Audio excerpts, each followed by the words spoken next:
सरपंच संतोष देशमुख हत्या प्रकरणातील फरार आरोपी कृष्णा आंधळेला नाशिकमध्ये बघितल्याचा स्थानिकांचा दावा। पोलिसांना माहिती देताच गंगापूर रोड परिसरामध्ये पोलीस दाखल। सीसीटीव्ही फुटेजची तपासणी करून पोलीस खातरजमा करणार। सुरेश धस यांचा कार्यकर्ता सतीश भोसले उर्फ खोक्याला प्रयागराजमधून अटक। बीड पोलीस आणि उत्तर प्रदेश पोलिसांची संयुक्त कारवाई। सतीश भोसलेला उद्या बीडला आणलं जाणार। 6 दिवसांनंतर प्रयागराजमधून सतीश भोसलेला करण्यात आलाय अटक। आजच ट्रान्झिट रिमांड घेणार बीड पोलीस अधीक्षक नवनीत कौवत यांची माहिती। सतीश भोसले उर्फ खोक्याचा पाय आणखी खोला तर भोसले विरोधामध्ये एनडीपीएस कायद्याअंतर्गत कलम 20 नुसार गुन्हा दाखल। भोसलेच्या घरातून 8 मार्चला वन विभाग आणि पोलिसांकडून गांजा जप्त। शिरूर कासार पोलीस ठाण्यात भोसले विरोधात 3रा गुन्हा। सतीश भोसलेला अटक ही चांगली बातमी। कायद्यानुसार खोक्यावरती कारवाई होईल। सुरेश धस यांची प्रतिक्रिया। खोक्याला अटक झाली, बरं झालं। आता सोन्याचा खजिना, इतके पैसे इतके कुठून येतात हे कळेल। विजय वडेट्टीवारांची प्रतिक्रिया।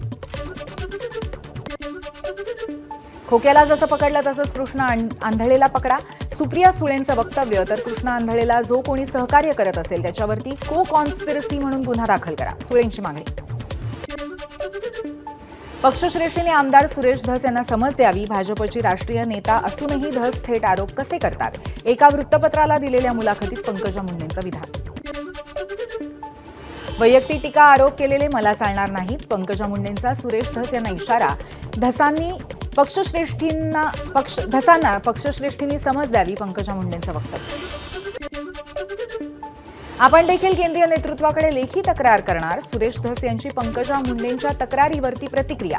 तर आष्टी विधानसभेमध्ये भाजपचा उमेदवार सोडून शिट्टीच्या उमेदवाराचा प्रचार पंकजा मुंडेंनी केला, धसांचा आरोप। विधानभवनाच्या पायऱ्यांवर सुरेश धस पंकजा मुंडेंचं एकमेकांकडे दुर्लक्ष, बघूनही न बघितल्यासारखं करून निघून गेले।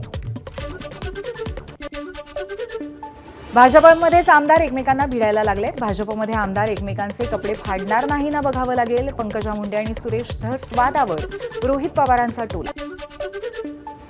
शिवाजी महाराजांच्या सैन्यात कुणी मुसलमान नव्हते, मत्स्योद्योग मंत्री नितेश राणेंचं मोठं वक्तव्य। छत्रपती संभाजी महाराजांच्या बलिदान दिनानिमित्त कसबा संगमेश्वर इथल्या कार्यक्रमात ते बोलत होते। छत्रपती शिवाजी महाराजांचे अनेक सहकारी मुस्लिम, इतिहासकारांचा दाखला देत अजितदादांचा नितेश राणेंना टोला। वक्तव्य करताना काळजी घेण्याचा दिला सल्ला। नितेश राणेंनी इतिहास समजून घेऊन बोलावं, संजय राऊतांचा सल्ला। फडणवीसांनी मंत्र्यांना इतिहासाचे धडे द्यावे। नितेश राणेंकडून देशात पुन्हा फाळणीचं बीज रोवण्याचा प्रयत्न, राऊतांचा घणाघात। इतिहासाचं विकृतीकरण करणं हा अजेंडा असून नितेश राणे इतिहासाचं विद्रुपीकरण करतायत, जितेंद्र आव्हाडांची टीका। योजनांना हिंदू देवतांचं नाव देणं चुकीचं, मल्हार सर्टिफिकेशनचं नाव बदलावं। श्री क्षेत्र जेजुरी संस्थांच्या विश्वस्तांचं नितेश राणेंना पत्र। मल्हार सर्टिफिकेशनवरनं मार्तंड संस्थांच्या विश्वस्तांमध्ये मतभेद, योजनेचं नाव बदलण्याची जेजुरी देवस्थानचे विश्वस्त डॉक्टर राजेंद्र खेडेकरांची मागणी। तर मार्तंड देवस्थानचे विश्वस्त मंगेश घोणेंकडनं मल्हार सर्टिफिकेशनचं स्वागत। नितेश राणेच्या मल्हार झटका संकल्पनेला धनगर परिषदेचा पाठिंबा। अखिल भारतीय धनगर समाज परिषदेचे प्रदेश अध्यक्ष दत्ताभाऊ खेमनर यांनी जाहीर केला पाठिंबा। हार्टिक धनगर आणि धनगर समाजाला निर्णयाचा फायदा होणार, खेमनर यांची प्रतिक्रिया। हिंदू तरुणानं सुरू केलेल्या संकल्पनेला पाठिंबा असल्याचं नितेश राणेंचं वक्तव्य। हिंदू धर्मामध्ये हलाल खा असं लिहिलेलं नाही, नितेश राणेंची प्रतिक्रिया। मुंबईच्या शार्कोपमधल्या एअरटेलच्या गॅलरीमध्ये कर्मचारी तरुणीचा मराठीतून बोलायला नकार। मराठी येणं गरजेचं नाहीये, उद्दाम तरुणीची भाषा। मराठीतून बोलण्याचा आग्रह धरणाऱ्या तरुणाशी तरुणीची उत्सुक।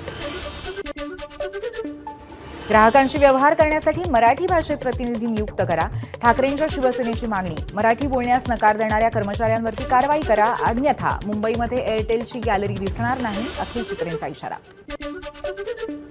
राज्यातल्या धरणांमध्ये सध्या निम्म्याहून अधिक पाणीसाठा, मात्र वाढत्या उकाड्यामुळे चिंता कायम। राज्यातील धरण साठ्यामध्ये 54% पाणीसाठा शिल्लक।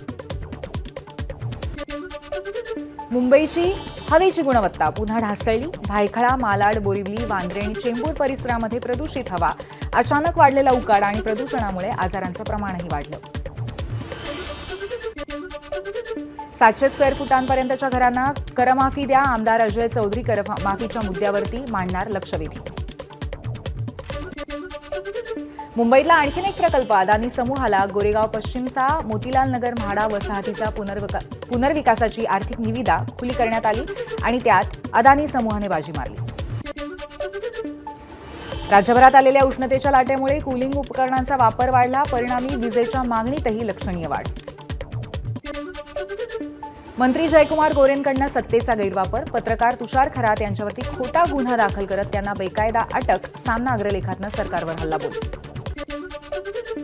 मुंबईच्या लीलावती हॉस्पिटलमध्ये 1250 कोटींचा गैरव्यवहार. 17 जणांविरोधात एफआयआर दाखल. वसई विरारमध्ये स्वस्तात घरं देण्याची जाहिरात देऊन अनेकांची फसवणूक. चाळ माफियांचा लोकल ट्रेनमधूनही गोरखधंदा. धाराशिव जिल्ह्यामध्ये भूम इथे 18 वर्षाच्या तरुणाला अमानुष मारहाण. मारहाणीनंतर आरोपींनी मृत समजून विवस्त्र अवस्थेमध्ये शिवारात फेकलं प्रेत.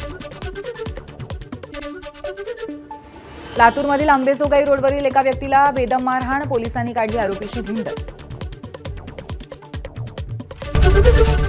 एबीपी माझा, उघडा डोळे बघा नीट.